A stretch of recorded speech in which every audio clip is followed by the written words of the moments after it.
passerelle réfléchissante, une place avec une fontaine monumentale donnant sur la cathédrale. On vous explique à quoi devraient ressembler les futures berges de Reims. On le sait maintenant depuis un an, le pont de Gaulle qui est derrière nous va être démoli. Donc derrière moi, il y aura d'ici 2025 une passerelle en métal blanche. La passerelle fera 6 mètres de large qui permettra la cohabitation à la fois des piétons, des cyclistes, des trottinettistes, mais aussi des personnes à mobilité réduite. Et là encore, tout a été fait pour faciliter l'accès des personnes à mobilité réduite puisque la pente ce sera une pente douce à 4%.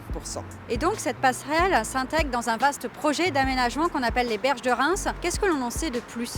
Il y a tout d'abord l'aménagement d'une place dans le prolongement de la rue Uly-Bergier. Pour l'instant, c'est l'option d'une fontaine ou d'un miroir d'eau qui est plutôt privilégiée. Il y a également des points de restauration avancés sur l'eau qui vont être aménagés. Le plus surprenant d'entre eux, c'est l'installation d'une piscine qui permettra de filtrer l'eau du canal. Mais la municipalité n'a pas encore tranché la question et se donne encore quelques mois d'études. Et lors de cette réunion de restitution, est-ce qu'il y avait encore des inquiétudes des habitants concernant la circulation? Sur les 200-300 personnes qui ont assisté à la restitution de cette concertation, la plupart étaient plutôt enthousiastes, mais certains ont effectivement souligné des interrogations sur la circulation. À cela, le maire a répondu qu'il n'y avait pas de sujet, puisqu'un nouvel échangeur Reims-Tinqueux va être construit. Concernant le rétrécissement du boulevard Paul-Doumer, les élus ont rappelé que l'offre de transport en commun allait se diversifier à Reims, notamment avec l'arrivée des bus à haut niveau de service, et que donc les Rémois, ils l'espèrent, allaient privilégier ces modes de déplacement. Cette rubrique est aussi la vôtre. N'hésitez pas à nous laisser un message à l'adresse qui s'affiche.